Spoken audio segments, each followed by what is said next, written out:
विध्वंस ही नव निर्माण का कारण है पार्थ।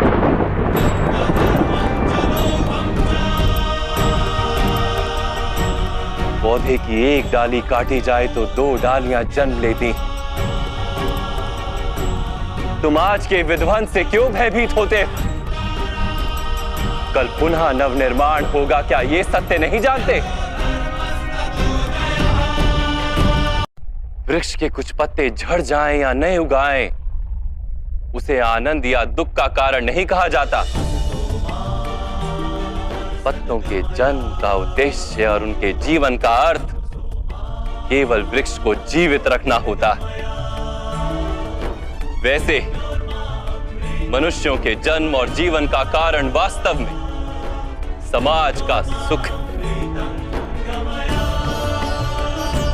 समाज संसार के लिए और ये सारा संसार सृष्टि के लिए और ये सारी सृष्टि स्वयं परमात्मा के लिए है पार्थ। जो इस तथ्य को जान लेता है उसे धर्म का मार्ग सदा ही स्पष्ट दिखाई देता है। सुनो पार्थ, जीवन का रहस्य जान, संसार के वास्तविक रूप को समझो। गंगा के प्रवाह में मुट्ठी डालकर निकाली जाए तो कुछ प्राप्त नहीं होता, किंतु उस हथेली की अंजलि बनाकर गंगा के प्रवाह में डाली जाए तो गंगा जल मुख तक पहुंच पाता है। इस युद्ध में विध्वंस होगा, अवश्य होगा, किंतु ये भी जान लो कि नई परंपराओं का निर्माण भी होगा। पुरानी परंपराएं विष बन गई हैं।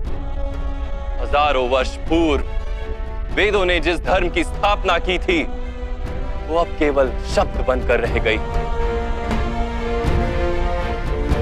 जो वर्ण व्यवस्था मनुष्य की बुद्धि पर आधारित थी वो आज मनुष्य के जन्म पर आधारित हो गई, शोषण का माध्यम बन गई है पार्थ।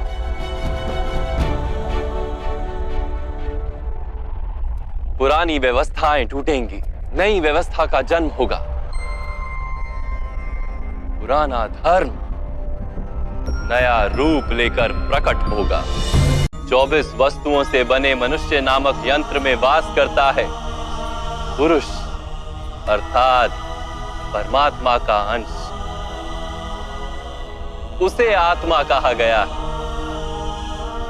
जब प्रकृति और पुरुष का मेल होता है, अर्थात जब परमात्मा का अंश आत्मा बनकर देह में वास करता है, तब मनुष्य जीवित होता है।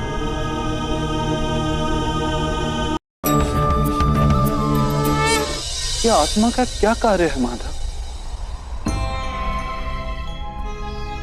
जब पर ब्रह्म के भाग हुए, पुरुष तथा प्रकृति बने, तब पुरुष अर्थात परमात्मा के अंश ने आत्मा बनकर प्रकृति की प्रत्येक वस्तु में वास किया।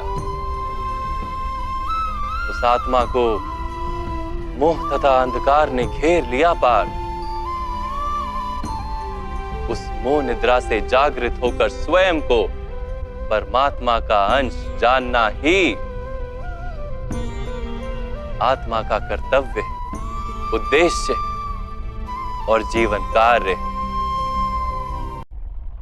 मनुष्य जैसे रथ का उपयोग करता है, वैसे ही आत्मा शरीर नाम के इस यंत्र का उपयोग करती है।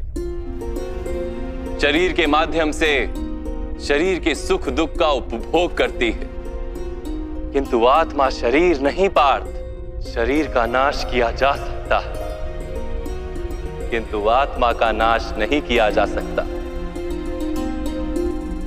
नैनं छिन्दन्ति शस्त्राणि नैनं दहति पावका न चैनं क्लेदयन्त्यापो न शोष्यति मारुता। आत्मा ना शस्त्रों से छेदी जा सकती है और ना ही अग्नि से जलाई जा सकती है। ना जल उसे निर्बल कर सकता है और ना ही पवन उसे सुखा सकती है। आत्मा शरीर में रहते हुए भी अमर है। आत्मा शरीर में रहते हुए भी अमर है। न हन्यते हन्यमाने शरीरे। पार्थ, शरीर की हत्या की जा सकती है किंतु आत्मा की हत्या नहीं की जा सकती। आत्मा तो सर्वव्यापी है, अचल है, स्थिर है, सनातन है। पुराना वस्त्र त्याग कर जैसे मनुष्य नया वस्त्र धारण करता है, वैसे ही आत्मा पुराना शरीर छोड़कर बार बार नया शरीर धारण करती है।